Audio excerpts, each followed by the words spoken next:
je vais faire un exercice que je n'ai jamais fait. D'habitude, quand je fais une conférence, c'est extrêmement préparé, et là, je le fais aux dévotés. Et j'ai dit, puisque c'est aux dévotés, ça sera aux dévotés jusqu'au bout. C'est-à-dire que j'ai pas fait semblant de préparer ça dans le train, j'ai dit, je vais essayer de me lancer. Il y a Alain Soral qui se prête à l'exercice avec brio, je prétends être aussi brillant qu'Alain Soral. Lui, il y arrive, mais lui, c'est pas de l'histoire. C'est-à-dire que l'histoire, comme ce sont les faits, on ne peut pas tricher avec les faits, on ne peut pas inventer, on ne peut pas broder, on ne peut pas interpréter. Donc, je ne prétends pas être aussi brillante que lui, mais je me suis lancé le défi, j'ai dit je vais essayer quand même.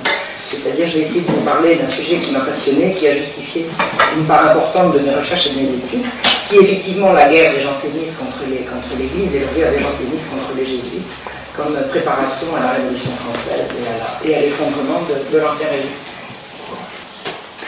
J'ai découvert ce que c'était que le jansénisme et ce qu'ont été les querelles ecclésiastiques qui ont empoisonné le règne de Louis XV et qui ont empoisonné pendant toute la royauté, pendant tout le XVIIIe siècle, à peu près par hasard. C'est-à-dire que l'objet de mes recherches n'était pas de m'occuper de ce sujet-là, mais aborder le siècle de Louis XV sans aborder le jansénisme, c'est complètement passé à côté de ce qui a été le quotidien pendant tout le siècle. Je veux dire, tout le siècle de Louis XV, c'est le siècle de la lutte entre l'autorité royale et l'autorité ecclésiastique, et les jansénistes. Donc, je me suis penché pour essayer de savoir d'où ça venait. J'ai compris que le jansénisme était une forme de protestantisme qui n'aurait pas rompu avec Rome. Alors, ça veut dire quoi? Ça veut dire que le jansénisme qui est apparu en Flandre, à l'époque de Louis XIII, est une théologie qui retient ce qu'ont retenu les protestants, à savoir que Dieu n'a pas donné la grâce à tout le monde. Et que vous avez certains qui ont la grâce et d'autres pas, ce qui est quand même la théorie de base du protestantisme. Et les jansénistes prétendent qu'eux ont la grâce et que c'est-à-dire qu'eux sont élus. C'est une forme d'élitisme, le jansénisme. Et c'est une forme d'élitisme qui a immédiatement provoqué les foudres de l'autorité royale, parce que à la fois il y a l'élitisme sur la grâce, mais il y a également une espèce de pessimisme fondamental qui consiste à dire que c'est Dieu qui fait tout, le bien comme le mal, donc que si on est pécheur, on ne pourra pas être racheté, donc c'est pas la peine d'œuvrer pour la société, pour la politique, c'est pas la peine de s'engager, c'est une espèce de renoncement au monde. Et sur le plan social, le jansénisme a pris dans une classe sociale qui était très malmenée par la montée de l'absolutisme royal, c'était les juges. Parce que au moment de la centralisation, quand la centralisation monarchique, on va dire que c'est au niveau de Henri IV et ensuite Louis XIII, au moment où la centralisation monarchique commence vraiment à s'approcher de l'absolu, le roi a de plus en plus intérêt à faire pièce à l'influence montante des juges dans les provinces. Les juges rendent la justice au nom du roi et ils sont propriétaires de leurs charges. Comme propriétaires de leurs charges, ils ont un pouvoir. C'est-à-dire qu'on ne peut pas démettre le juge. Donc ils ont un pouvoir assez important. Et la centralisation monarchique fait que de plus en plus les rois, pour faire pièce à cette influence montante des juges, envoient des intendants qui vont être, eux, révocables à tout moment et qui vont, dans les provinces, imposer la volonté royale. La montée des intendants rend les juges hors d'eux. Ils décident de renoncer à se battre pour ce qu'ils appellent le bien commun, en fait, qui concerne leur carrière, et le jansénisme arrive sur cet état d'esprit, sur cette espèce de forme de désespoir politique et social qui consiste à dire on voulait faire le bien et puis finalement le roi n'a pas besoin de nous, on se retire. L'idée d'aller se retirer à un rapport royal des Champs, je suppose que tout le monde a entendu parler de rapport royal des Champs, hein, c'est dans la vallée de Chevreuse, c'est un couvent qui a été un couvent de femmes, mais qui a beaucoup attiré des jeunes gens ou des gens un peu moins jeunes, qui étaient magistrats ou avocats de grandes familles qui renonçaient d'une certaine manière au monde en devenant jansénistes et en faisant retraite à Port-Royal. Les rois les ont détestés, Louis XIV les a haïs, il les a renversés. une des caractéristiques des jansénistes était qu'ils prétendaient, et ça c'est dans les textes, c'était pas seulement dans leur pratique, il y a eu énormément de textes, alors j'ai pas pris les références, puisque je vous dis, j'ai pas préparé par écrit, mais j'en ai quand même un assez bon souvenir. Les grands théoriciens jansénistes ont théorisé que l'absolutisme royal devait être c'est pas seulement que l'absolutisme royal devait être tempéré par la noblesse, c'était plus que ça. C'était que la soumission que les sujets du roi vouaient au roi devait se reporter sur les gens qui servaient le roi, c'est-à-dire ses ministres. En gros, ils voulaient partager la majesté royale, ni plus ni moins. Et c'est aussi grave que ça, c'est-à-dire qu'il aurait fallu plonger en dévotion devant eux, considérer que du moment que... C'était les considérer comme des élus, pas seulement sur le plan religieux, mais également sur le plan politique. C'est-à-dire, c'était un état d'esprit qui voulait que le roi partage le pouvoir avec eux, en gros. Et que le respect dû au roi se reporte également sur eux. Il est bien évident que Louis XIV ne mangeait pas de ce pain-là. Une autre caractéristique des jansénistes, et ça a été beaucoup plus prégnant encore au siècle suivant, a consisté à dire que les juges, c'est-à-dire des laïcs, pouvaient se mêler de sacrements et de discipline ecclésiastique. C'est-à-dire qu'ils considéraient qu'ils étaient en mesure de donner des leçons à l'Église. Ça, c'est pas tellement ressenti pendant le siècle de Louis XIV. Louis XIV a tellement détesté les jansénistes qu'il a mis en prison ceux qui lui résistaient.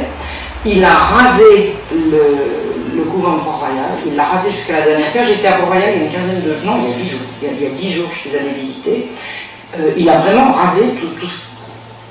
Il est resté que des cailloux concassés, quoi. Et il a dispersé les religieuses, il a exhumé les corps du cimetière, il a vraiment voulu éradiquer le jansénisme. Et comme il y avait sans arrêt des querelles sur des points de dogme que les jansénistes sans arrêt voulaient remettre sur le tapis, le roi Louis XIV a dit, bon, on va en appeler au pape.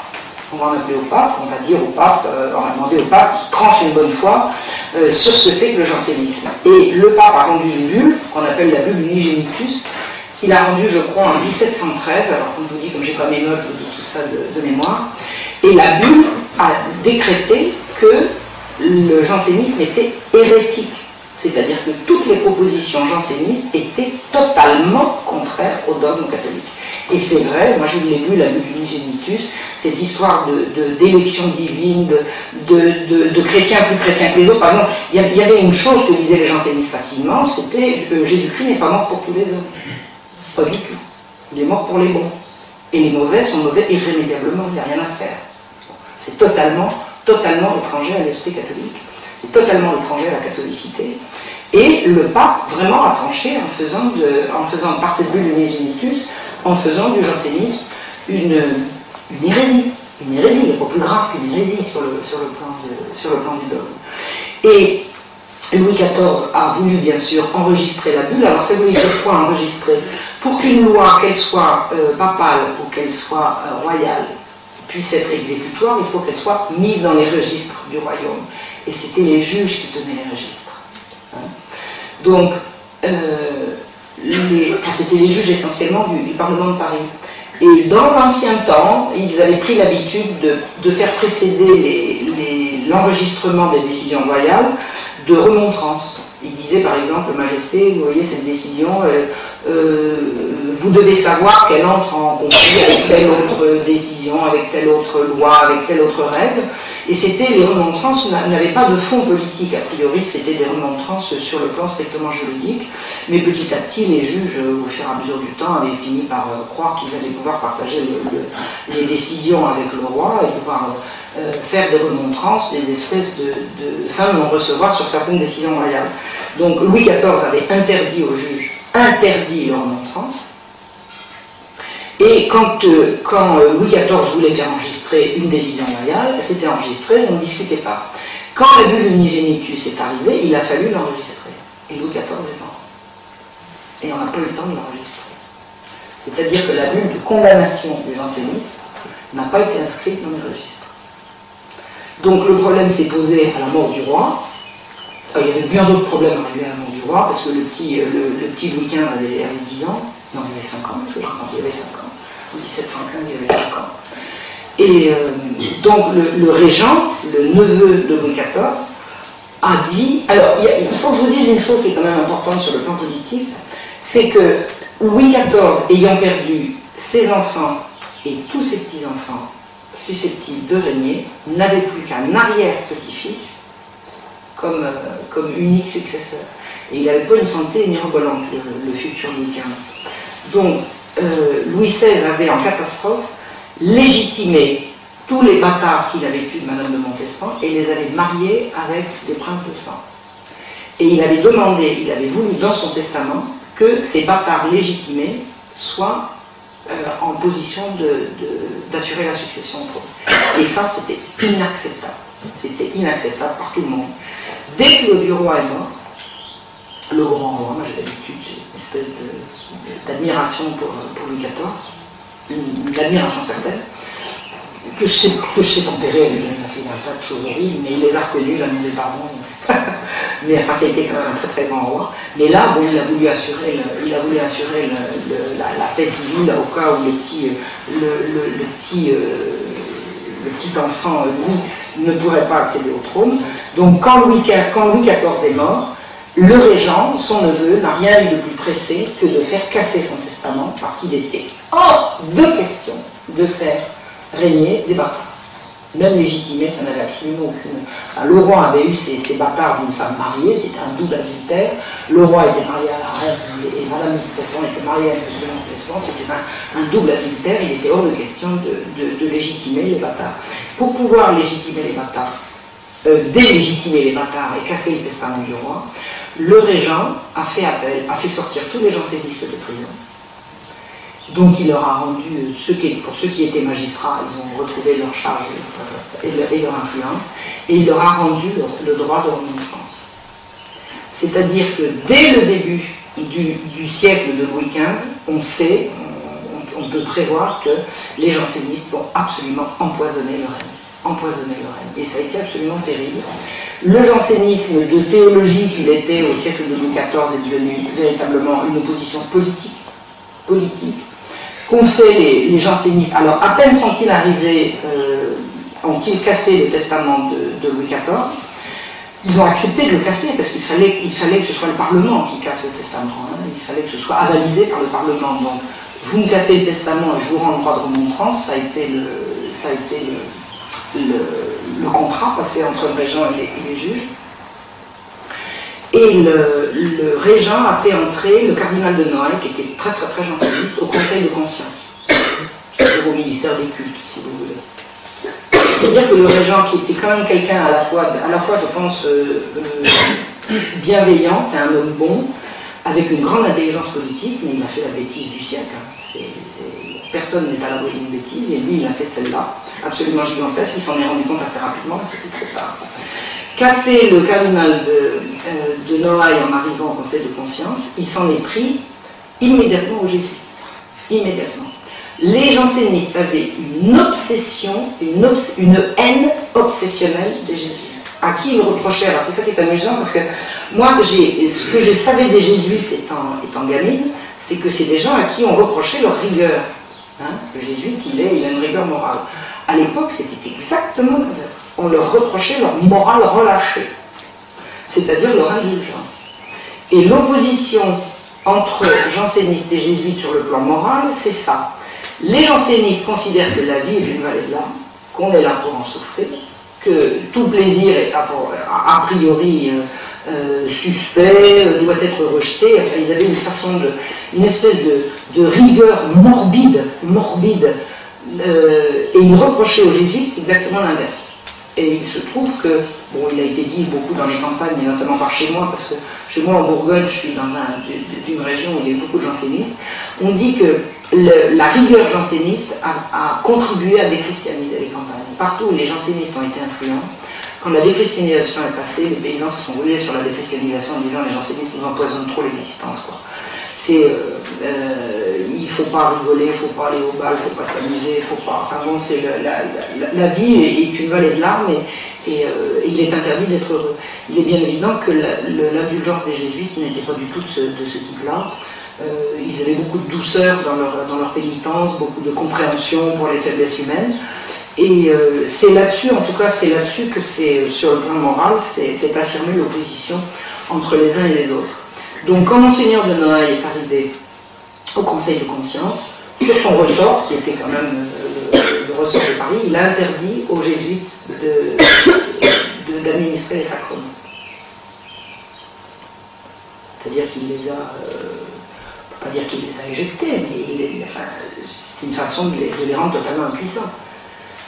C'était quand même des prêtres, donc ils avaient interdiction d'administrer les sacrements. C'est de la tyrannie, ça. Et pour être sûr qu'ils n'administreraient pas, comme on les connaissait, ils ont fait exiger des mourants qui demandaient l'absolution, qui fournissent un billet de confession émanant d'un prêtre qui ne serait pas jésuite. Donc si vous étiez confessé à un jésuite, ça allait recommencer avec quelqu'un d'autre. Et les billets de confession qui ont été mis en pratique à ce moment-là avaient été inventés déjà au siècle précédent, sous Louis XIV, pour obtenir des paroissiens dans certaines campagnes, dans certains diocèses qui étaient dirigés par des prélats jansénistes, dans le même esprit. On voulait obtenir que les paroissiens qui voulaient recevoir la communion ne la reçoivent que s'ils avaient reçu l'absolution par un prêtre particulièrement sévère, rigoureux, rigoriste, qui allait leur donner des pénitences pénibles, publiques, etc. Donc le billet de confession avait été inventé au siècle précédent par les jansénistes, et là il a été mis en pratique, à ce moment-là, contre les jésuites. Quand le régent a voulu faire passer un certain nombre de décisions regardant la politique du royaume, et qu'il a voulu les faire enregistrer, il s'est heurté à une magistrature qui a dit « Ah ben non, remontrance ». Alors il a dit « Mêlez-vous de ce qui vous regarde », et les magistrats ont répondu « Vous nous avez rendu le droit de remontrance, on s'en occupe, et on s'en sert ». Et la chose la plus grave qui s'est passée à ce moment-là, c'est que le régent a voulu absolument enregistrer la bulle Unigenitus, parce que pour faire cesser la querelle de savoir si les jésuites si les jansénistes avaient raison ou tort, comme le pape avait tranché, il fallait enregistrer la bulle Unigenitus, et une fois qu'elle serait enregistrée, le problème serait réglé, en principe. Mais les magistrats ne voulaient pas enregistrer la bulle. Ils ont refusé. Le régent a organisé un lit de justice. Un lit de justice, c'est quoi? Quand le roi la justice était rendue au nom du roi en son absence. Quand le roi se déplaçait au Parlement, comme il était présent, il n'y avait plus de délégation de pouvoir, et toute décision royale était immédiatement applicable et enregistrable à ce moment-là. Donc le régent a fait passer sa décision par lit de justice. Non, il a essayé d'abord de réunir un tribunal spécial qui a enregistré la bulle, et le légat du pape est venu voir le régent en lui disant que le pape savait très bien qu'en France, il fallait que ce soit le gouvernement de Paris qui enregistre une loi, ou même une bulle papale, et que si c'était un autre tribunal, ça n'était pas valable. Et le régent a explosé de colère en disant allez raconter, envoyez-moi votre pape pour qu'il mette à raison ces bougres-là, moi j'y arrive pas, quoi. C'est-à-dire que l'opposition des jansénistes consistait à dire vous ne ferez rien sans nous, même le pape en passera par nous, nous ne voulons pas de sa bulle, nous récusons la bulle Unigenitus, nous ne voulons absolument pas l'enregistrer, la respecter. Donc la bulle a été quand même enregistrée de force par lit de justice, c'est-à-dire le petit roi se déplaçant en personne pour enregistrer la bulle, et le régent en a fait également une loi d'État. C'est-à-dire que ce n'était pas seulement une loi d'église, il a exigé que la bulle Unigenitus serait respectée et que le jansénisme était hors la loi. Et les magistrats n'ont jamais voulu obéir, ni au pape, ni au roi en la matière. Ils ont décrété que le jansénisme c'était eux qui avaient raison, que le pape avait tort, mais le pape n'avait pas tort dans l'absolu, le pape était mal renseigné, et eux ils avaient renseigné. Sa sainteté ne sait pas, nous allons lui expliquer. Et le roi qui restait le roi, les jansénistes se disaient tout à fait soumis au roi, mais soumis à un roi qui avait absolument besoin de leur lumière à eux, donc le roi ne sait pas, nous allons expliquer au roi. C'est-à-dire qu'en gros, ils prenaient à la fois le pape et le roi pour des imbéciles, et eux savaient mieux. Et tout le règne de Louis XV, depuis la Régence jusqu'à sa mort, a été empoisonné par les querelles ecclésiastiques. empoisonné. Dès que le roi voulait, alors bon, le régent est mort en 1724, je crois. On a eu après l'excellent cardinal de Fleury qui a tenu lieu de Premier ministre, qui était un homme à la fois d'une grande probité, d'une grande intelligence politique, c'était vraiment un grand ministre que la France a eu. Il s'est de nouveau heurté à la magistrature janséniste et il n'a pas pu en venir à bout. Il a essayé, il n'a absolument pas réussi. C'est-à-dire qu'il disait, ce que disait le cardinal de Fleury, il disait il faut y aller, il faut plier pour ne pas rompre. Et dès qu'il faisait une concession, les autres en face s'y engouffraient. Il n'y avait pas moyen d'enregistrer la moindre décision royale sans passer par le lit de justice. Les choses n'ont pas arrêté de s'envenimer sur fond perpétuellement de guerre idéologique contre les jésuites. Alors ça se passait comment? Il y avait une fabrique idéologique pour les jansénistes, c'était les Nouvelles Ecclésiastiques.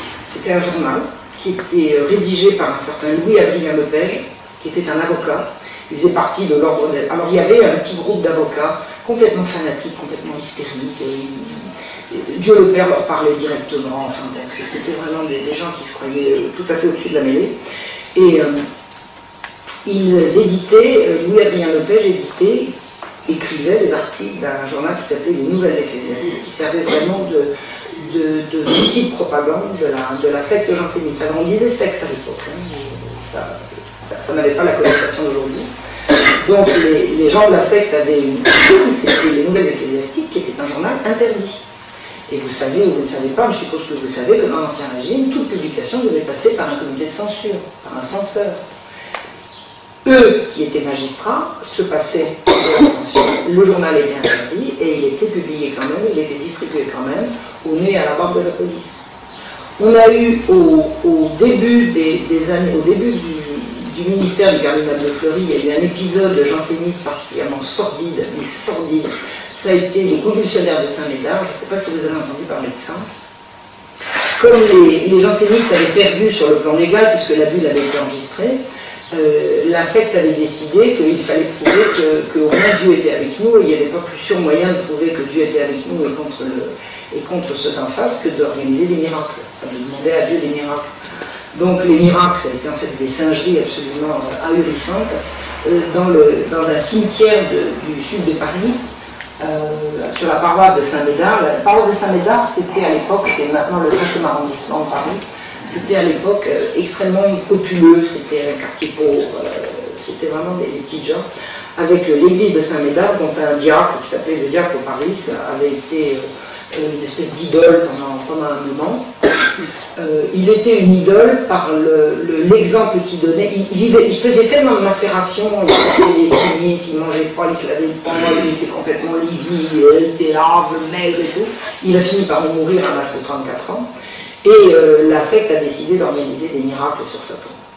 Des miracles. Alors, il faisait venir des gens qui avaient une patte plus courte que l'autre, qui ressortaient avec les deux pattes de la même taille. Alors évidemment, tout ça, c'était des simagrées, on sait tout par les rapports de police, on sait très bien qu'ils faisaient semblant, enfin bon, c'était sans scrupule, avec beaucoup de liberté, à la fois avec la morale et avec la crédibilité publique, enfin c'était une honte. Et ça a fini d'ailleurs par très très mal tourner, c'est que ce qu'on appelait des miracles, au début, c'était des gens qui faisaient semblant d'être estropiés et qui repartaient en sautillant. Bon, ça, c'est pas difficile de trouver 4 faux témoins pour vous dire c'est vrai qu'il était estropié avant et qu'il ne l'est plus. Mais ce qui s'est passé, c'est que rapidement, ça a tourné à l'exhibition sexuelle. C'était des trucs de sadomasochie. Vous aviez des femmes qui arrivaient, qui se penchaient, qui se couchaient sur la tombe du diacre et qui étaient prises de convulsions. Et les trucs de convulsion, elles jetaient les pattes en l'air, les vêtements qui sautaient, elles s'exhibaient à moitié nues, etc. Et vous avez des gens qui venaient regarder ça, qui disaient miracle, miracle. L'autorité royale dit on va faire les cimetières, c'est pas possible de continuer des exhibitions pareilles. C'était indécent, c'était totalement indécent. Et en plus, les fameux miracles, ils disaient que les convulsions prenaient quand on apportait les secours aux futurs miraculés. Les secours, c'était des coups, on envoyait des gifles, puis après des coups de bâton, puis après des coups de poignard. C'était véritablement des tortures organisées sur fond d'exhibition sexuelle. Je vous assure que c'était vraiment paralypant. Et l'autorité royale, enfin sexuelle, par voie de conséquence, je veux dire, c'était pas le but. C'était bien évident que les gens qui se déplaçaient pour regarder ça, c'est parce qu'il y avait des belles filles qui se dénudaient, c'était évident. C'était pas l'aspect purement médical qui les intéressait, on savait bien que c'était des exhibitions. Donc l'autorité royale a fait fermer les cimetières, et les jansénistes se sont offerts le culot de marquer, par ordre de Dieu, par ordre du roi, défense à Dieu de faire miracle en ce lieu. C'est vraiment l'outrecuidance. On se moque du roi, on se moque du pape, on se moque de l'autorité, et on sape l'autorité. Les exhibitions des jansénistes ont continué en chambre, et ça a duré pendant des décennies, jusqu'à la Révolution française. Des jansénistes et leurs affidés se sont réunis dans des lieux clos pour assister à des séances de torture abominables sur des femmes en principe je dis bien, volontaires pour les subir, et c'était d'un sordide, d'un affreux, d'un ignoble absolument indicible. Et quiconque dénonçait ce genre de choses était opposé à la vraie religion, à la vraie foi. Voilà. C'était la façon de fonctionner de la secte à cette époque-là. Bon, les convulsions se sont quand même grosso modo calmées. Quand ça s'est fait en chambre, alors la police les poursuivait, mais vous savez, la police, ça s'achète, surtout que les policiers n'étaient pas très bien payés à l'époque. Donc on n'arrivait pas vraiment à les arrêter. Vous avez un monsieur qui s'appelle Edmond Barbier qui a écrit tout le journal depuis la Régence jusqu'aux années, la moitié des années 1760, qui raconte absolument toute la vie quotidienne à Paris à l'époque, et il a beaucoup relaté les affaires de convulsions et de tortures qui se sont poursuivies vraiment très amont dans le siècle. Il y a l'affaire la plus grave qui a opposé le jansénisme à l'autorité royale et papale. Ça a été une affaire qui s'est jouée en deux épisodes, et c'est ça que je raconte. À l'origine, j'avais écrit un livre sur l'affaire Damien. Damien, c'est un monsieur qui a attenté à la vie du roi en 1757. Et quand j'ai découvert qu'au milieu de l'affaire Damien, il y avait cette affaire que je vais vous raconter, j'en avais fait un gros bouquin, j'ai trouvé une éditrice qui m'a dit vous allez en faire deux, vous allez raconter l'autre affaire à part. Et c'est ce que j'ai fait. Qu'est-ce qui s'est passé en 1749, il y avait à Paris une grosse institution qui s'appelait l'Hôpital Général, qui était le lieu de rassemblement de tous les pauvres, les enfants perdus, les estropiés, les fous, tous les gens qui... C'était une espèce d'assistance publique de l'époque. Et c'était... il y avait la salpêtrière pour les femmes et les jeunes filles, les bicêtres pour les hommes et les jeunes garçons, les hommes et les jeunes gens, et il y avait la pitié pour les petits garçons. C'était donc 3 établissements sur Paris qui étaient tenus par la magistrature janséniste. Très clairement. L'hôpital général était une institution totalement laïque qui avait été inventée sous Louis XIV par la Compagnie du Saint-Sacrement, qui était encore d'autres dévots, mais des dévots qui ressemblaient quand même beaucoup aux jansénistes, il y en a beaucoup qui étaient aux deux. La Compagnie du Saint-Sacrement avait été interdite par Mazarin, et au moment où la Compagnie du Saint-Sacrement a été interdite, les jansénistes ont pris tous les postes de direction de l'hôpital général. Or, cet hôpital général, qui est géré de façon exclusive par les juges jansénistes, est l'objet de plaintes permanentes en direction du roi. Majesté, arrêtez les horreurs qui sont à l'hôpital général, de compulsion, de vol, de violence, d'abus, de l'horreur. Le roi est exaspéré que les plaintes s'accumulent sur son bureau concernant l'hôpital général, qui est une institution charitable, qui vit de dons, de legs, et beaucoup de dons du roi, parce que chaque fois qu'il avait besoin, on disait que l'hôpital général avait besoin d'argent, le roi mettait la main dans la poche et il donnait. Et en 1749, le roi a demandé à Christophe Beaumont du Repère d'être à la fois archevêque de Paris et d'aller siéger à l'hôpital général. Christophe Beaumont du Repère était évêque de, je ne sais plus où, dans le Midi. Et quand le roi lui a demandé de venir sur Paris, il a supplié Sa Majesté de ne pas faire ça. Le roi a dit c'est un ordre, j'ai besoin de vous. Il ne s'était pas trompé sur les personnages, un esprit très fort, un homme d'une grande probité, un grand prélat, je crois, un très bon chrétien, avec une force de caractère extraordinaire, qui a compris que le roi lui avait un cadeau empoisonné. Et le roi lui a dit allez mettre de l'ordre à l'hôpital général. Donc Christophe de Beaumont est arrivé, il s'est soumis, il a dit au roi qu'il ferait ce qu'il voulait. Il est arrivé à l'hôpital général et il a demandé à siéger à l'hôpital, au conseil d'administration de l'hôpital général, qui s'est immédiatement mis en grève générale. parce qu'il était hors de question qu'un jésuite, entre guillemets, il n'était pas de l'ordre des jésuites, mais il y avait deux camps à l'époque. Il y avait le camp des jansénistes et il y avait le camp des molinistes. Alors si vous n'étiez pas jésuite, vous étiez forcément pro-jésuite si vous n'étiez pas janséniste. Il y avait deux camps. Donc Molina, hein, c'était un jésuite de l'école de Salamanque de 2 siècles avant. Ce qu'on appelait les molinistes, c'était les partisans des jésuites, les jésuites ou les partisans des jésuites. Et Christophe de Beaumont, donc Monseigneur Christophe de Beaumont, dès qu'il a voulu simplement regarder ce qui se passait à l'hôpital général, sa simple présence a déclenché une grève générale de l'hôpital et ensuite de la magistrature et ensuite de toute la justice. Le monde judiciaire s'est arrêté. Il n'y avait plus de justice sur le ressort de Paris. Le ressort de Paris, le ressort du Parlement de Paris, c'était pas Paris, c'était un tiers du royaume. Ça descendait jusqu'à... C'était un tiers du royaume, c'était le ressort du Parlement de Paris. Simplement parce que l'évêque avait voulu voir ce qui se passait à l'hôpital général. Bon. Les secrets qu'il a découverts, je ne les sais pas. Ceux que j'ai découverts moi, c'est un abominable trafic d'enfants. C'est-à-dire des affaires de pédophilie. Je ne suis absolument pas sûr que Christophe de Beaumont ait eu les moyens de le savoir. Je ne pense pas. Parce que moi j'ai découvert ces trafics d'enfants en épluchant à la loupe, sur une période de 10 ans, toutes les entrées et les sorties des enfants. Monseigneur de Beaumont n'a certainement pas pris le temps de faire un centième de ce que j'ai fait là-dessus, il y avait d'autres chats à côté. Toujours est-il qu'il s'est quand même rendu compte que, en arrivant à l'hôpital général, si sa simple présence déclenche une telle levée de bouclier contre lui, c'est qu'il y avait des choses à cacher. Il y avait effectivement énormément de choses à cacher, sur des détournements de fonds notamment.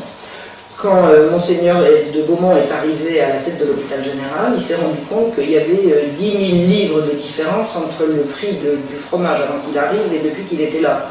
Il est évident que la différence, elle passait dans la poche de tous ces vaillants jansénistes, alors qu'ils prêchaient sans arrêt la mortification,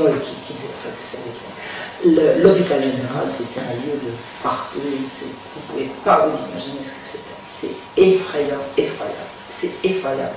Il prêchait la rigueur la plus intenable et faisait la java tout le temps. Tout le temps. Tout le monde couchait avec tout le monde. Tout le monde pas couchait pas avec tout le monde couchait avec quelqu'un. À l'intérieur, alors les prêtres, les officières, vous ne pouvez pas vous imaginer. Sur fond d'une dureté, d'une cruauté envers les pauvres, c'était vraiment, c'est épouvantable. Le monde de l'hôpital général, c'est absolument épouvantable. Et quand Christophe de Beaumont a vu comment... Alors, ça s'est pas tout de suite déclenché comme ça. Je vais vous expliquer comment ça s'est déclenché. Il faut être un peu plus précis. Au moment de l'arrivée du prélat, il y a eu un vent de panique qui s'est emparé des officières qui étaient toutes des laïques. C'était toutes des laïques, elles étaient toutes galantes. Toutes. Il y a un vent de panique qui a soufflé auprès des officières. Elles se sont dit, ben, ça va être fini la belle vie si un moliniste prend la direction de l'hôpital, ça va être l'horreur. Et la principale de l'hôpital a démissionné, avec perte et fracas, on a une demi-douzaine de sœurs avec elle, donc il n'y avait plus de supérieur à l'hôpital. Et Monseigneur de Beaumont a organisé, puisqu'il était chef de la direction de l'hôpital, il a organisé une nouvelle élection. Et il a imposé, il y a eu un vote, dans lequel il y avait les administrateurs de l'hôpital et les directeurs. Les directeurs, ils étaient au-dessus, les administrateurs étaient au-dessous.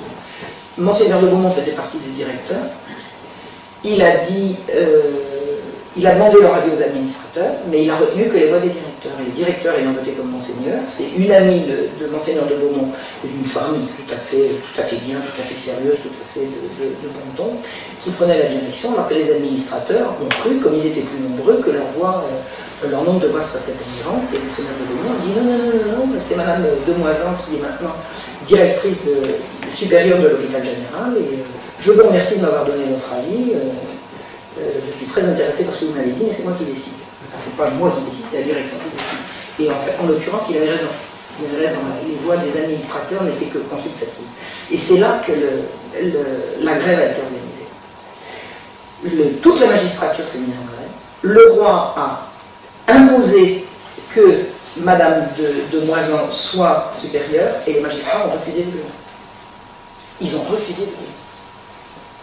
Le roi a dit je valide l'élection et les magistrats ont dit non. Le roi a dit j'exige que vous retourniez au travail et les magistrats ont dit non. Vous imaginez? Bon. Moi, ce que j'ai découvert par derrière, c'est effectivement qu'il y avait des trafics d'enfants et que c'était abominable. Je pense qu'à l'époque, il n'y avait pas le moyen de le savoir. Pour savoir des choses comme ça, il faut avoir le nez dans les registres, et personne, certainement, à l'époque, n'avait les moyens de dire.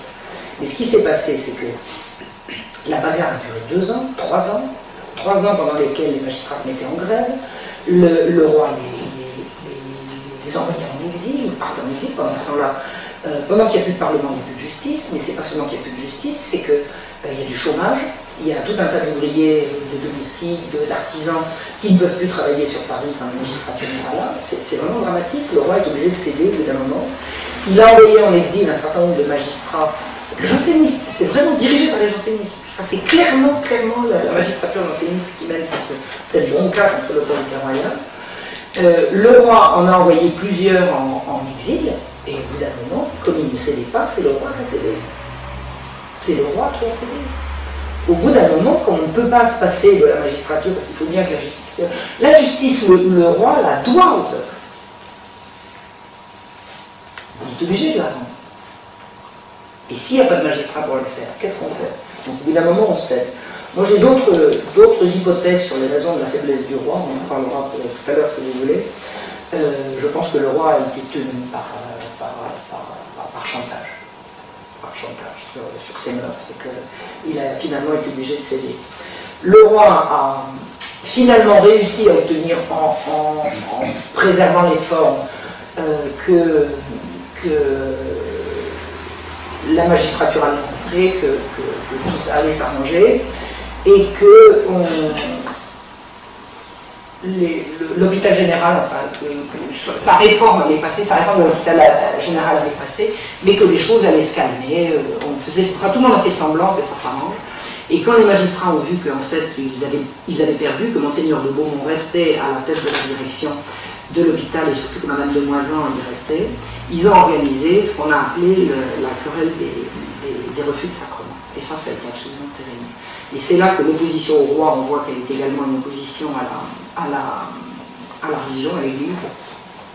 Les juges ont décrété qu'ils étaient compétents pour juger en matière de sacrement.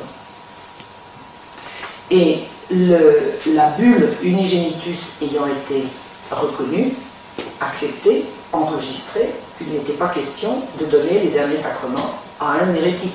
Je pense que c'est un langage qu'il faut comprendre. Bon. Et Monseigneur de Beaumont, alors c'est pas marqué, il n'y a pas marqué janséniste ici. Donc pour savoir si quelqu'un est janséniste, il y a un moyen très simple, c'est de lui demander au moment de le confesser s'il reconnaît la bulle Unigenitus. Il y a eu des montages qui ont été faits, je vais vous expliquer comment ça s'est passé, c'est prouvé largement, pour faire en sorte que des jansénistes notoires demandent les derniers sacrements et mettent un curé non janséniste en position d'être obligé de les refuser l'absolution.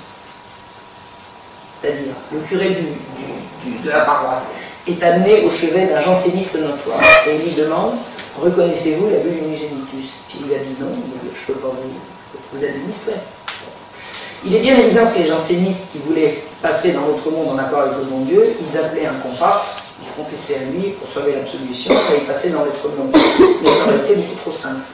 Ce qu'ont organisé les jansénistes, ça a été des véritables guet-apens, dans lesquels des curés sincères ont été obligés de refuser des sacrements à des gens qui les narguaient. Et qui disaient non, je. Voilà, par exemple, ça n'a pas été uniquement, est-ce que vous connaissez la bulle Unigenitus, c'est bon, vous voulez les derniers sacrements, vous êtes-vous confessé? Ça ne vous regarde pas. Je n'ai pas à répondre. Si, non. Et Monseigneur de Beaumont avait repris le principe des billets de confession que lui avait légué Monseigneur de Noailles en son temps, c'est-à-dire 20 ans ou 24 ans avant. Et il avait dit, pour savoir si un mourant s'est confessé, il a qu'à lui demander un billet de confession pour s'assurer qu'il ne s'est pas confessé à un prêtre interdit, à un prêtre janséniste. Alors ça n'a pas tellement fonctionné, c'est-à-dire qu'on n'a pas tellement demandé de billet de confession. Par contre, ce qui s'est passé, c'est que des mourants ont organisé, avec de leurs amis de la secte, des refus de sacrement. C'est-à-dire qu'ils ont mis des prêtres sincères, honnêtes, en position d'être obligés de refuser d'administrer des malades, des mourants qui ne présentaient pas les conditions spirituelles pour obtenir l'extrême onction. Et qu'est-ce qui s'est passé à ce moment-là? Les juges laïcs sont intervenus pour exiger des prêtres en question qu'ils administrent. Et les prêtres, le premier qui a été pris, il s'appelait, son nom m'échappe, le premier qui a été pris, on lui a envoyé les huissiers, et il a été présenté au Parlement. Il lui a dit, pourquoi n'administrez-vous pas? Il a dit, Seigneur, j'obéis à l'évêque, je ne vous dois rien. Nous sommes les juges, vous devez nous donner la vérité. Le prêtre a dit non. Moi, mon supérieur, c'est l'évêque, c'est pas vous. Vous êtes la justice civile, laïque, vous n'êtes pas mes juges. Mais si. Et vous allez voir, et le prêtre est mis en prison. Avec une amende.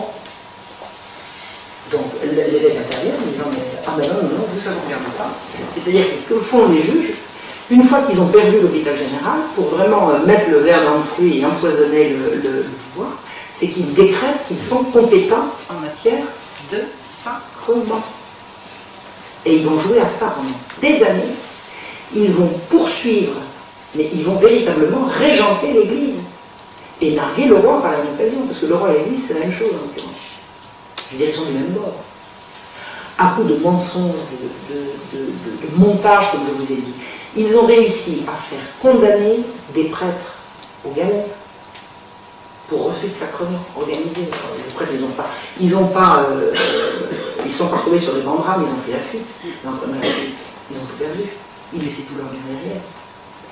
Ils ont réussi à saisir et à vendre, en une nuit, tous les biens de l'évêque de Troyes, parce que l'évêque de Troyes avait validé un refus de sacrement en son âme et conscience. Les juges sont arrivés chez l'évêque le soir avec le guet pour empêcher l'évêque de sortir ses meubles. Au petit matin, ils ont tout vendu à l'encan, et au petit matin, l'évêque de Troyes n'avait plus un meuble. Plus rien. Ils ont envoyé un ordre d'arrestation de Monseigneur de Beaumont. Il est témoin une, le roi a exilé l'archevêque de Paris, hors de Paris, pour lui éviter d'être arrêté par les juges. Ça a été la terreur. Ça a été la terreur. Les juges jansénistes ont fait régner la terreur sur l'Église, sur les prêtres et sur les évêques, dans le midi de la France. L'évêque de Marseille, qui était Monseigneur de Belzins, qui s'était remarquablement comporté pendant la Grande Peste. Vous savez, en 1720, il y a eu la peste à Marseille. Il y a un tiers de la population marseillaise qui est morte. Et Monseigneur de Belzins a été héroïque. Il a encore le cours Belzins, la statue de Belzins à Marseille. Belzins, c'est un personnage de l'histoire marseillaise, c'est le héros local, c'est le saint. Il n'a pas été canonisé, mais c'est une figure tout à fait sainte dans le Midi.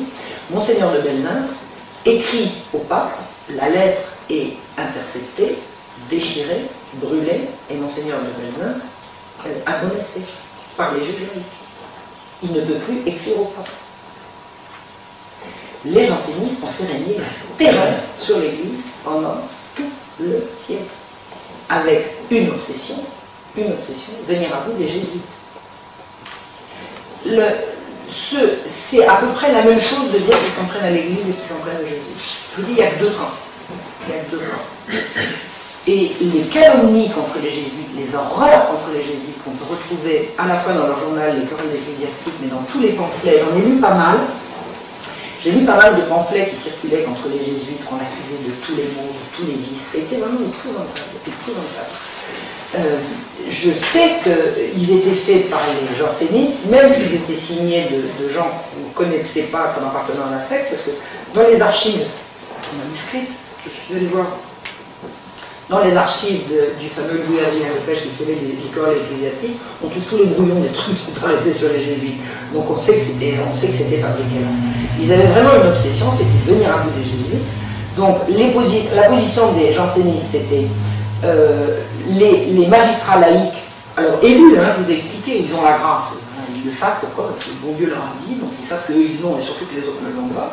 Donc vis-à-vis de la religion, c'est de dire que eux sont aptes à juger en matière ecclésiastique, en matière de sacrement, en tout, et qu'ils vont expliquer au pape ce qui est bon pour lui. Et en matière politique, ils veulent absolument partager le pouvoir avec le roi. Quand le roi prend une décision qui déplaît à ces messieurs refusent d'enregistrer, refusent d'obéir.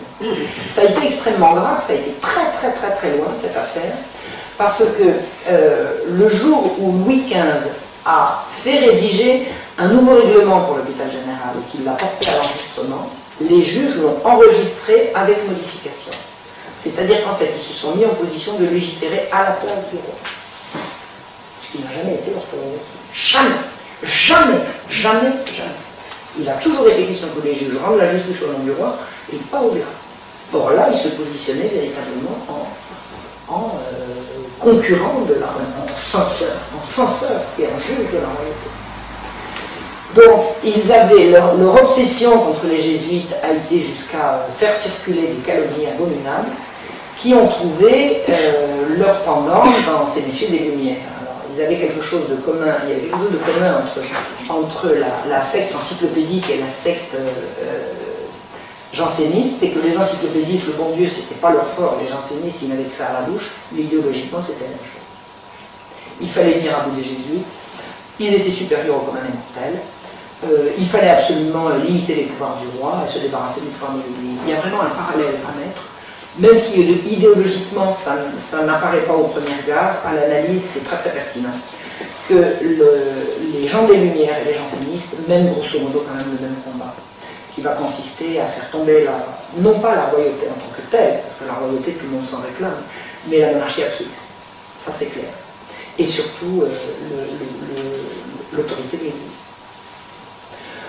En 1760, alors je confonds toujours 63 et 64 parce que c'est quelque part entre les deux dates, les juges ont réussi à obtenir l'interdiction des jésuites. Ils ont fait comment? Un jésuite qui s'appelait le père de la Valette avait fait des affaires dans les îles. Je pense que c'était vraiment pas le propre des jésuites de faire du business, mais enfin celui-là il en avait fait. Et ces bateaux avaient été piratés par les Anglais, c'était à l'ère de 7 ans. Donc il avait perdu ses biens, donc il avait fait faillite. Il ne pouvait pas payer le Whitler. Et les juges jansénistes se sont servis de cette faillite pour interdire l'ordre des jésuites. Mais interdire. On les a interdits en France. On leur a pris toutes leurs écoles. Les jésuites avaient des écoles absolument partout. Ils distribuaient le savoir, c'était vraiment la grande affaire des jésuites, ça a été d'enseigner. Alors ils enseignaient aux riches moyennant très cher et aux pauvres moyennant rien. Ils ont réussi à faire quand même de l'enseignement gratuit, pas à la tête du client, enfin à la bourse du papa quand même. Ils avaient ouvert des collèges absolument partout où les fils de laboureurs pouvaient... il paraît qu'un tiers des élèves des jésuites étaient des gens du peuple. Un tiers, c'est pas un tiers. Et gratuitement ou en proportion de ce que pouvaient les parents. Dès que les jésuites ont été interdits, toutes les écoles ont été fermées. Alors évidemment, il a fallu remplacer les élèves, il a fallu remplacer les professeurs, ça ne se remplace pas au pied de l'eau. Ce qui est évident que le niveau général de l'enseignement en a absolument souffert. La secte des philosophes a beaucoup rigolé. Voltaire voulait absolument, il disait quand on aura fini avec les pères, la voie sera libre. Et la voie a été libre, effectivement. Dès que les jésuites ont été interdits, alors pourquoi est-ce que le roi a accepté ça? Parce que c'était un os à ronger. D'abord, le roi avait perdu la guerre, il avait perdu la guerre de 7 ans, la France était à genoux. Il avait pris un ministre qui s'appelait Choiseul, qui voulait absolument se mettre la magistrature dans la poche, pour apaiser le royaume et apaiser les querelles ecclésiastiques. Mais qu'est-ce qu'ils veulent les juges pour nous ficher la paix? Ils veulent la peau des jésuites, on va leur donner. Et c'est comme ça que ça s'est passé, ni plus ni moins. Donc en 1763, entre 63 et 64, parce qu'il y a eu plusieurs phases. Il y a eu d'abord l'interdiction de ceci, ensuite l'interdiction de cela, et ensuite l'interdiction totale des jésuites. Et ça a été au niveau de l'Europe. Il y a eu vraiment une vague anti-jésuitique au Portugal, en Espagne. Ça a été vraiment partout, quoi. Il fallait absolument venir à bout des jésuites. Et la conséquence première, et puis je pense que je vais peut-être m'arrêter là et ouvrir la voie aux questions si vous le désirez, la conséquence première de la disparition des jésuites a été la première expérience libérale, d'économie libérale en France.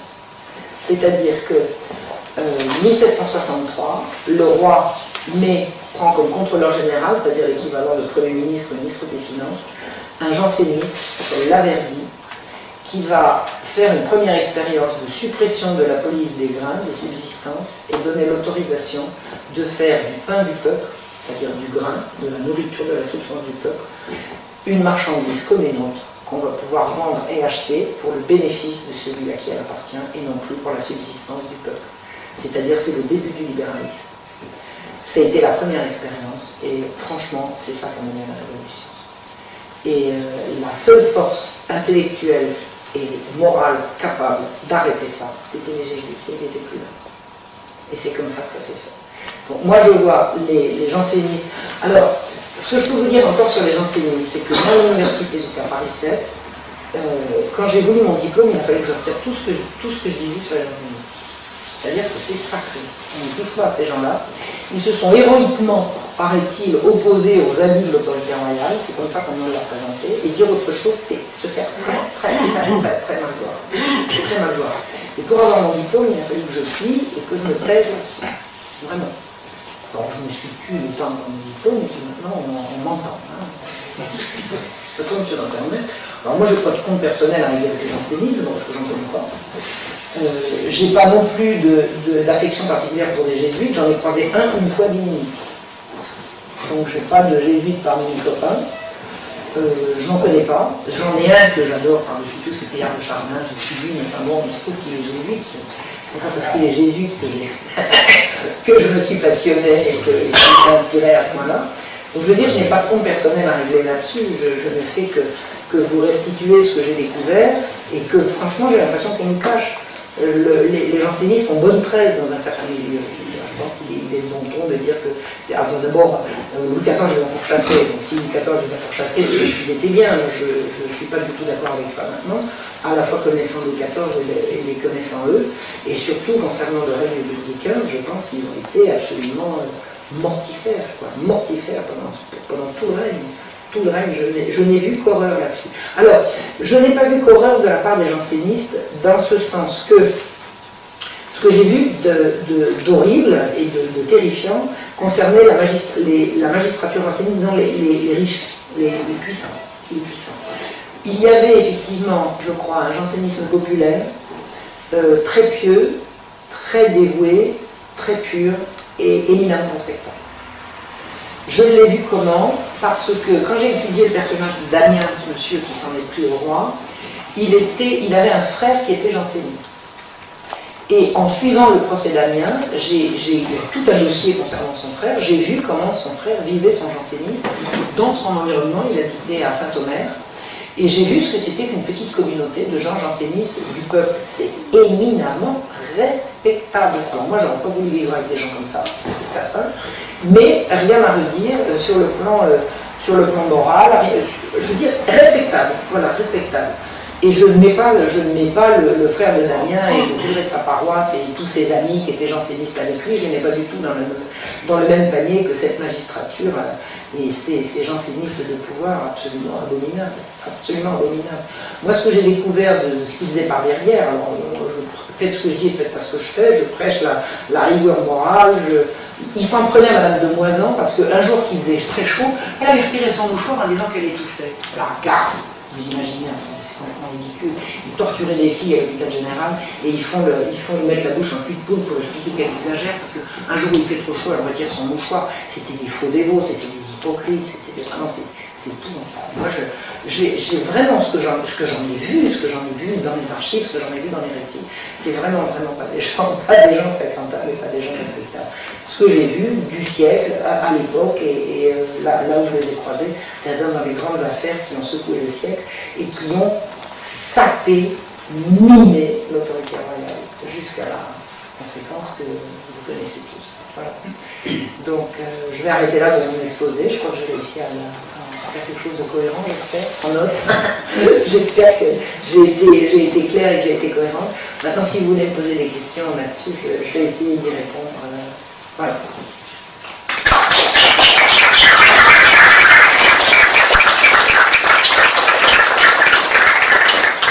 Merci beaucoup pour votre intervention.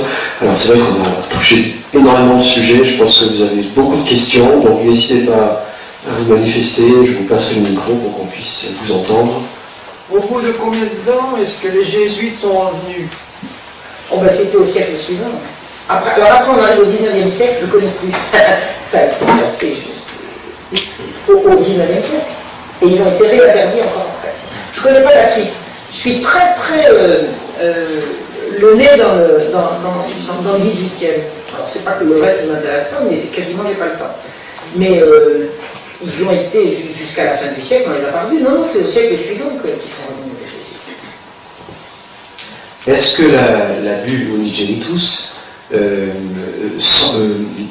dit quelque chose concernant le sacerdoce, la validité du sacerdoce des jansénistes? Ils sont hérétiques. Oui, mais s'ils sont hérétiques, donc leur sacerdoce n'existe plus.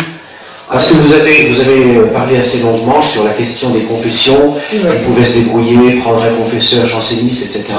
Mais s'ils n'ont pas si leur sacerdoce a été déclaré hérétique, peu importe le pouvoir royal, de toute façon leur sacerdoce n'a plus de support. Donc, je crois que ça paraît un petit peu... Ça n'a pas été appliqué. Ça n'a pas été appliqué. La bulle Unigenitus n'a jamais été appliquée. Et en plus, les magistrats ont réussi à la faire supprimer. Donc on peut dire que ils avaient donc un évêque, Monseigneur de Noailles, pendant un temps. Ils en avaient plusieurs. Peut-être, oui. Ouais. Mais à partir de la condamnation, je ne sais pas, mais je suppose que les ordinations sacerdotales ne sont plus valides. Ah ben non. Donc après, c'est du bricolage complet, quoi. Oui. Mais l'épiscopat français était anti-janséniste rapidement. Rapidement, il n'y avait plus rien. Il ne restait plus de jansénistes que les politiques. Et quelques prêtres en douce.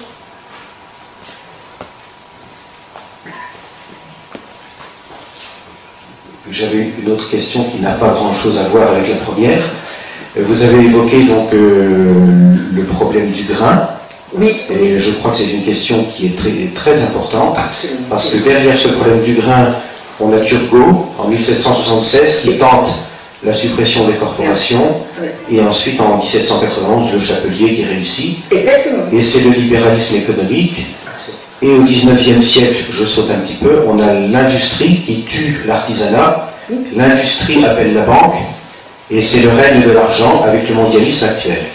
Donc c'est un enchaînement technique qui est essentiel. Absolument, c'est exactement ça.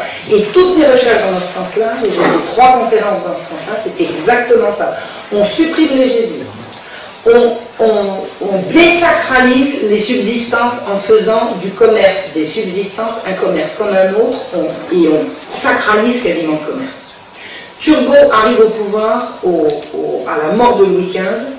Louis XVI arrive au pouvoir complètement affolé il n'est pas préparé, de la tâche qui lui tombe dessus. Il n'est pas préparé, c'est son frère qui aurait dû, après son père, c'est son frère qui aurait dû régner.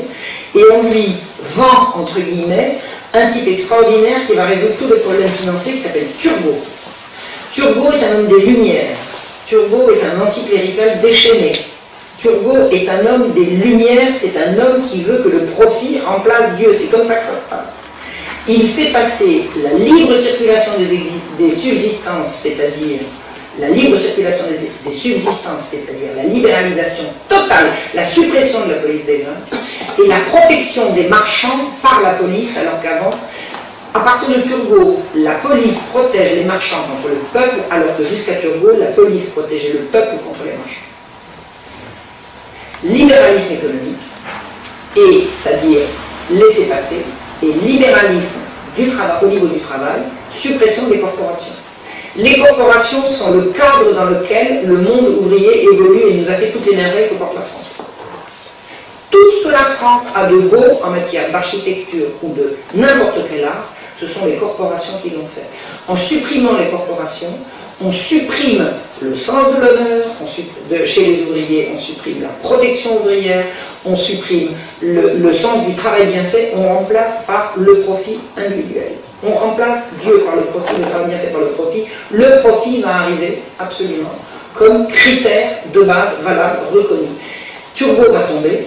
Vous entendrez partout dire dans n'importe quel livre d'histoire, sauf ceux qui se sont spécialisés, que Turgot est tombé parce que les privilégiés l'ont fait tomber.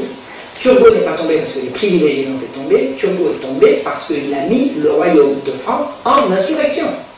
En insurrection. Le roi Louis XVI a reculé, et effectivement, à la Révolution française, la libre circulation des subsistances a été une des premières décisions qui a été prise par l'Assemblée constituante.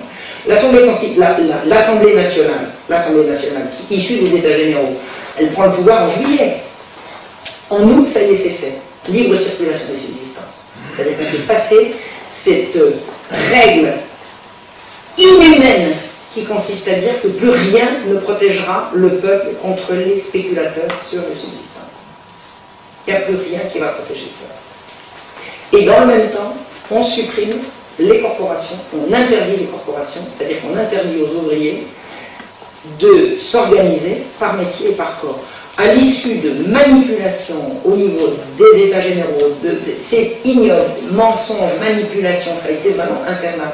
Et effectivement, la loi Le Chapelier a suivi. Alors, c'est le décret d'alarme. La suppression des corporations s'est faite en 3 coups. Le premier coup, c'est la nuit du 4 août, c'est-à-dire on a supprimé les privilèges. Ah ben, supprimer les privilèges, c'est supprimer les corporations, de facto. De facto.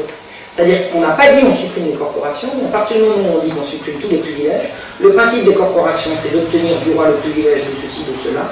On supprime les privilèges, on supprime les corporations. Or, les corporations, juridiquement, existaient encore. En 91, le décret d'alarme sympathisant janséniste, encore un, supprime les corporations.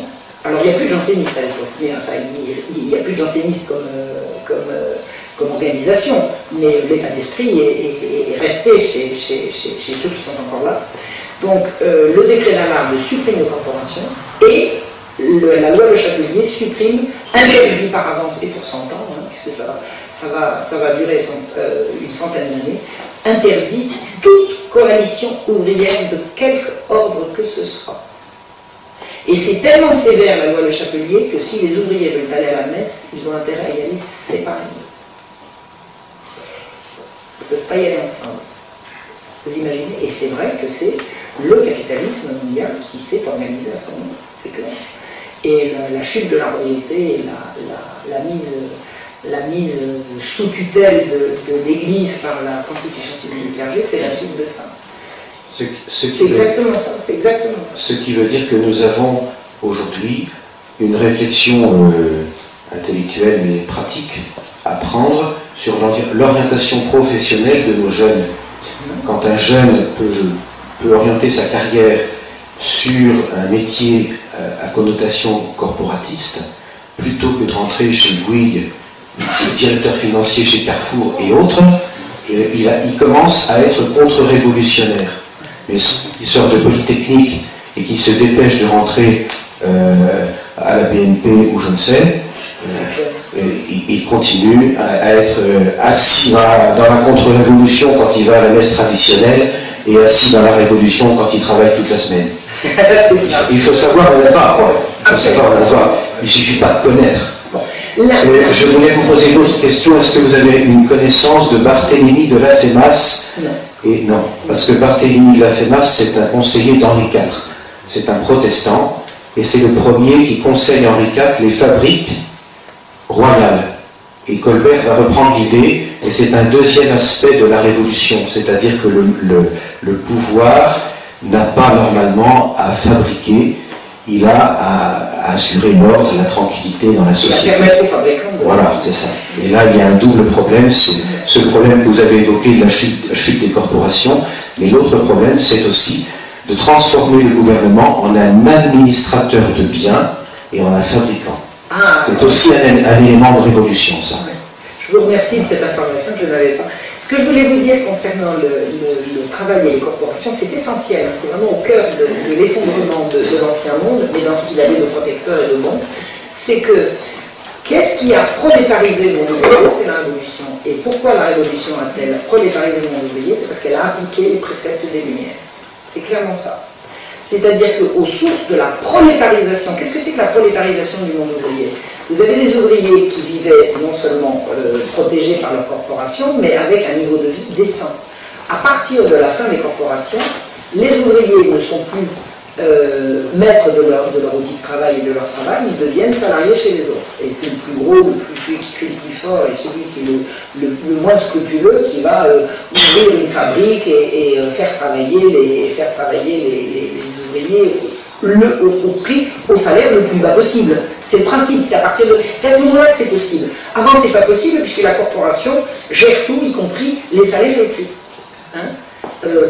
La Révolution introduit la réclame, c'est-à-dire ce qui deviendra la publicité. Au temps des corporations, c'était déloyal. Faire de la réclame, c'était déloyal. C'était totalement déloyal. On n'aurait jamais fait de la réclame. C'était de la concurrence déloyale vis-à-vis des... C'est le livre de René de Lespinasse qui commente le livre d'Étienne Boileau sur les corporations. Non, c'est pas ça que j'ai lu. René de Lespinasse est un commentateur du livre des métiers d'Étienne Boileau. Étienne Boileau qui était le prévôt des marchands de Paris au temps de Saint-Louis. Alors voilà, c'est une période, oui. Oui, c'est pas votre période, mais c'est très intéressant parce que René de Lespinasse a fait une étude sur la psychologie des corporations et il a fait cette étude à la fin du 19e siècle. C'est un corporatiste et qui s'appuie sur le livre d'Étienne Boileau qui lui est de 1200. Et je pense que le monde du travail se réincorporera d'une façon ou d'une autre. D'une façon ou d'une autre. Je ne sais pas comment on va tourner les choses. Là. De toute façon, ce monde de fous dans lequel on vit, dans lequel vous avez quelques centaines de grands Manitou qui terrorisent la planète entière, qui a de moins en moins d'argent alors qu'eux en ont de plus en plus, je pense que ça ne va pas durer. Donc il faudra recréer un monde nouveau. Je pense que le principe corporatiste est certainement quelque chose qui peut être amené à renaître et à revoir le jour d'une façon ou d'une autre. Ce que je voulais vous dire concernant, alors là je sors du jansénisme pour parler des Lumières. Vous avez en 1775, en pleine guerre des farines. Alors qu'est-ce que c'est la guerre des farines? Dès que Turgot, au début du règne de Louis XVI, autorise la libre circulation des subsistances, la France se soulève. La France se soulève. Des révoltes absolument partout, les femmes sortent, elles arrêtent les convois de grains, enfin, les gens ont faim, ils n'arrivent plus à manger à leur faim. Avec ce que gagne le commun des mortels, on ne peut plus acheter le pain est devenu beaucoup trop cher. Et quand on dit à Turgot que le pain est très cher, il dit oui, mais c'est le but. Parce qu'après, il va arriver au bon prix. Puis, vous savez, la loi du marché, quand il aura bien monté, il descendra. Que les gens soient morts de faim dans l'intervalle, ça s'arrangera. Vous savez, le mépris.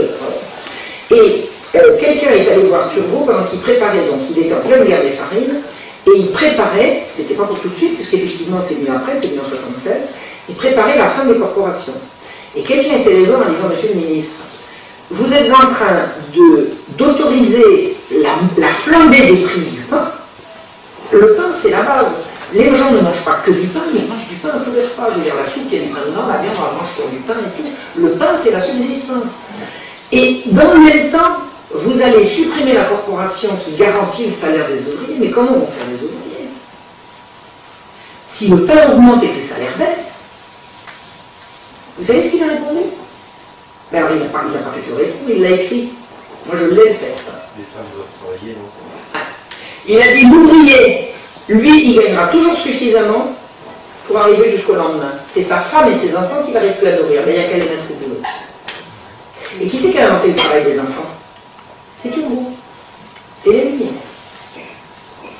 C'est comme ça. Et le travail des femmes, vous savez à quoi ça amène?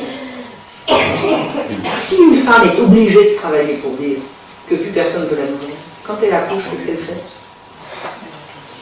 Hein? Ben, elle abandonne son petit. Et elle va vendre son lait à un autre enfant. Vous vous rendez compte? Ben, maintenant, on leur demande de louer leur ventre. On a fait des progrès. Avant, c'était juste leur sein. Vous imaginez?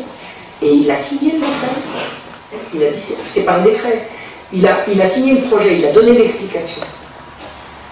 Et il a préparé l'effroyable misère ouvrière du XIXe siècle et le travail des enfants. Dans l'ancien temps, les enfants ne travaillaient pas. Ils apprenaient. Leur travail, c'était l'apprentissage. Ou l'école. Ils allaient à l'école, les enfants. Au papa. Excusez-nous, est-ce que vous pourriez juste nous rappeler la manière dont les prix des grains étaient fixés et quelle était la législation sous l'Ancien Régime avant ces perturbations liées aux réformistes?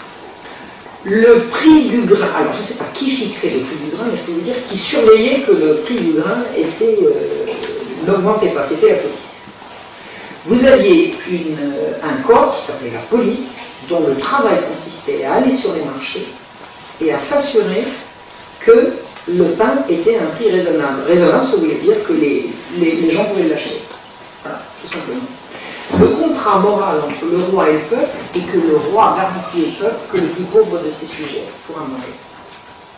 C'est ça le principe. Et la police est là pour surveiller. On a besoin de marchands. C'est-à-dire que l'approvisionnement des marchés se fait comment? Vous avez un producteur de blé. Il va porter son blé au marché, la place de son village. La population vient et se sert. Et, comme il y a du surplus, les marchands passent et achètent le surplus et le portent ailleurs. C'est extrêmement surveillé. Pour être marchand de grains, il faut être enregistré, avoir montré patte blanche, la police sait qui vous êtes, sait d'où vous venez, elle va vérifier le nombre de sacs de blé que vous allez emporter, elle va vous demander où vous allez vendre, et vous allez dire je vais vendre à tel autre marché, et voilà, le grain va circuler comme ça. La police des grains surveille les marchands, mais elle les surveille à la trace, à la trace. Et quand vous avez des périodes de pénurie, il y a toujours une tentation pour les malveillants de profiter de la désorganisation pour acheter du grain ici et le revendre là, et la police pourchasse ces gens-là. Elle peut toujours leur mettre la main dessus, mais elle est là en principe pour les pourchasser, pour attraper le blé qui sort et faire en sorte qu'il arrive sur les marchés au bon prix. Un marchand de grain ne peut pas vendre sur le marché avant que la cloche ait sonné, et il arrête quand la cloche a résonné. C'est rigoureux. Un marchand de grain n'a pas le droit d'acheter à un producteur. Le marchand de grain qui va voir le producteur en disant bon, pourquoi tu t'embêtes à aller porter ton grain au marché, je vais l'acheter, c'est à peine de mort. Ça ne se fait pas, ça. Hein. La police sert à ça. Et la population, quand elle arrive au marché, elle est assurée qu'il y a du grain et qu'elle va pouvoir l'acheter.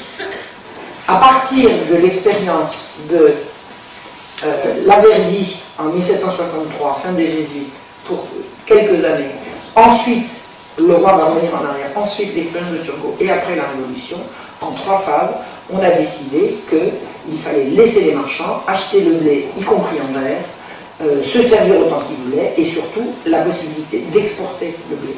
Alors exporter, ça veut dire exporter de ville à ville, de province à province, c'est-à-dire devoir passer, la population arrive au marché, et où est le grain? Ben, il est parti, il est là-bas, il est là-bas. Et nous, ah bah, débrouillez. Et la Révolution française, c'est ça. Hein. La Révolution française, c'est ça. La chute de la royauté, c'est ça. Le roi était nourricier jusqu'à l'invention du libéralisme. Louis XVI a perdu la tête avec Turgot. La tête de Louis XVI est tombée avant. Et Louis XVI, je ne le mets absolument pas en cause, parce que, d'abord, il ne savait pas. Il a été extrêmement mal conseillé. Et il a fini par comprendre. Je vous assure que Louis XVI a compris. Et quand il a compris, c'était trop tard. Je ne ferai jamais. Parce que vous savez, tous les gens qui ont dit liberté, maintenant, parce que c'est très rigoureux, une police des grains, une royauté tatillonne, c'est très rigoureux. Vous avez des gens qui passent en disant liberté, on fait ce qu'on veut. Ben, au début, c'est enthousiasmant. Au début, c'est enthousiasmant. Et pour revenir en arrière. Et le roi, il a perdu de toute façon la confiance des gens qui se sont sentis trahis. Et il n'arrive plus, il n'a plus suffisamment d'autorité. Le roi était nourricier jusqu'à Turgot. Et quand, pendant la guerre des farines, c'est-à-dire pendant tous ces soulèvements qui ont accompagné la libéralisation de Turgot, il y a des gens qui disaient mais le roi n'a pas voulu ça, c'est pas possible, qu'est-ce que vous nous racontez? Et le gars qui disait attendez, ça, là, l'autorisation, c'est signé du ministre. Mais c'est pas possible. Vous vous trompez, et ben non, ils ne se trompaient pas. Et les Français ne pouvaient pas comprendre que le roi ait pu signer une décision pareille. C'était impensable. C'était impensable. Et c'était fait quand même. Donc il a reculé, mais je vous dis, après, il y a des mauvaises habitudes qui sont prises. Alors au début, on disait, il est absolument interdit d'exporter hors du royaume. Vous savez, sous Henri IV, exporter du thé hors du royaume en période de difficulté, c'était crime de lèse-majesté. Vous savez comment on exécutait les... C'était atroce. Hein. C'est-à-dire que s'en prendre au pain du peuple, sous Henri IV, c'était s'en prendre au roi lui-même. Et on arrive sous Louis XVI et le roi signe de sa main des décrets autorisant la libre circulation des subsistances. C'est là que la royauté est morte. Mais je ne dis pas que le roi est coupable. Il n'avait pas vraiment le choix. Il n'avait pas le choix, il n'y avait plus d'argent dans les caisses. Et on lui a raconté, on lui a fait accroire que le libéralisme allait faire circuler l'argent et rentrer de l'argent dans les caisses. C'est ça que le roi a doublé. Et ça fait 200 ans qu'on est là-dedans. Ça fait 200 ans qu'on est là-dedans. Je pense que c'est bientôt fini. Il y a eu la période du barreau Law. Ça, c'est la Régence. La Régence. Alors, mais ça a été un cycle bazar. Ça a été un gros bazar qui a été très astucieux pour le Trésor royal parce que la dette de l'État était abyssale avant le système Law et elle était absolument assurée à la sortie des systèmes. Donc, c'était en 1717, de 1717 à 1720, et un peu plus, je ne sais pas exactement, je sais que ça commence en 17. Donc ça a été une spéculation, c'est la première fois qu'on a utilisé les billets au lieu d'espèces, et ça s'est terminé par une faillite retentissante, mais ça a apuré complètement la dette de l'État. Et quand le cardinal de Fleury est arrivé au pouvoir, l'État ne devait rien. Les comptes du royaume étaient absolument à plat. L'argent pouvait rentrer, l'État ne devait rien. Et Louis XV s'est endetté. Et il a légué à lui une dette qui s'est encore augmentée avec la guerre, etc. Oui, bonsoir. Je voulais savoir si vous pouviez évoquer ici. Si vous pouviez évoquer les liens, non pas de nature théologique mais politique, entre les jansénistes et les protestants du royaume et surtout des pays d'Europe du Nord. Alors, je ne pense pas qu'ils avaient de lien. Je ne pense pas qu'ils avaient de lien. Ou alors s'ils en avaient, ils le cherchaient bien. Parce que le grand principe des jansénistes consistait à dire que justement, eux, ils étaient très catholiques. C'était tellement mal vu d'être protestant qu'ils revendiquaient d'être catholiques. Donc ils se comportaient comme des protestants en revendiquant leur catholicité. Ils se comportaient comme des anti-monarchistes en revendiquant leur absolue soumission au roi. Et ils n'auraient pas revendiqué une quelconque proximité avec les protestants. Pas à ma connaissance, ou alors ça m'aura complètement échappé. Alors avec les pays du Nord, je ne sais pas. Je pense que le jansénisme a quand même eu une influence en dehors de la France, mais je ne l'ai pas étudié. Je ne l'ai pas étudié. Sur le plan idéologique, franchement, c'est très semblable. C'est très semblable. Le rigorisme, l'élitisme, la prédestination, etc. Tout ça, c'est quand même très protestant. Mais je pense pas. C'était mal vu de se mettre bien avec les protestants. Incontestablement. Par contre, je pense que les Lumières, eux, ça les dérangeait moins. Les Lumières, ça les dérangeait moins de se mettre bien avec les protestants. Enfin bon, Necker était protestant, le Mini était Mini de XVI, il était protestant. Mais à ce moment-là, c'était les jansénistes, c'était terminé. Vous savez, les jansénistes, ils ont perdu beaucoup de leur influence quand ils ont eu la peau des jésuites. Parce que pratiquement, ils en mangeaient tous les jours. Ça entretenait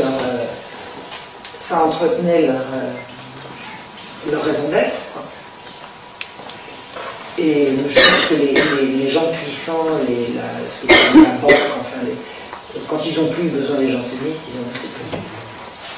Les jansénistes se sont arrêtés à la Révolution. Cela dit, leur influence est quand même prépondérante sur plein de trucs. Dallard, il était jansénisant, l'abbé Grégoire était jansénisant. Le libéralisme a été jansénisant aussi.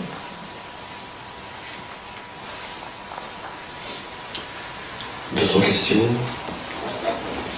Non. Vous savez tout. Un petit détail. Quelle explication avez-vous du Christ janséniste qu'on trouve dans certaines églises avec les deux bras à la gaulienne? Il y a des gens qui ont cherché l'explication et qui cherchent encore. Il y a dans mon coin, j'habite un petit coin de Bourgogne qui a été très très janséniste, et l'église du village à côté du mien a un Christ janséniste. Alors, tout le monde vient voir en disant c'est quoi un Christ janséniste? Un Christ janséniste, c'est un Christ dont le poids du corps est totalement... Il a les bras comme ça, alors que le Christ habituellement a les bras comme ça. Il a les bras complètement comme ça, et il y a des gens qui ont tenté des explications du genre, j'en sais rien, des explications symboliques, X ou Y, et il y a un excellent historien local de mon coin qui m'a dit, moi j'ai trouvé, c'est simplement qu'à une période donnée, des études ont été faites qui ont supposé qu'un corps crucifié devait peser comme ça et avoir les bras comme ça. Ça a été une vogue et ça a correspondu à la période janséniste. Mais ça n'a rien à voir véritablement. C'est simplement une concomitance de la montée du jansénisme à une certaine période, et puis après ça s'est arrêté, on a repris les Christ comme avant. Comme les clous dans les mains. Comme les clous dans les pieds aussi, dans les pieds. Voilà. Les deux pieds. Séparément. Janséniste, c'est pas ça. Je sais. Non, je savais pour les bras. Je savais pour les bras. Le Christ, des Christ crucifiés avec deux pieds séparés, pas les pieds. Et pas les pieds l'un sur l'autre, je sais pas. Je sais pas. Ce que je sais, c'est que je n'ai pas trouvé, je n'ai pas entendu d'autre explication que celle-là. C'est-à-dire qu'il n'y a aucune explication symbolique. Aucune. Il n'y a qu'une explication d'observation à un moment donné que vraisemblablement un corps crucifié doit se comporter comme ça. C'est tout. De toute façon, l'Église a bien été iconoclaste pendant une grande période, c'est-à-dire qu'on n'avait pas le droit d'adorer une icône, parce que Dieu était bien au-dessus. Non, c'est pas l'Église, ça. Ah non, je crois qu'à Rome, ça a été vu dans une période de non, mais c'est l'Israël, c'est Saint Irénée, c'est justement opposé aux iconoclastes. oui, mais il y a eu une période, parce que j'en ai dit, Je ne sais pas. Je ne connais pas ça. Protestant. Ah oui. c'est les protestants. C'est protestant.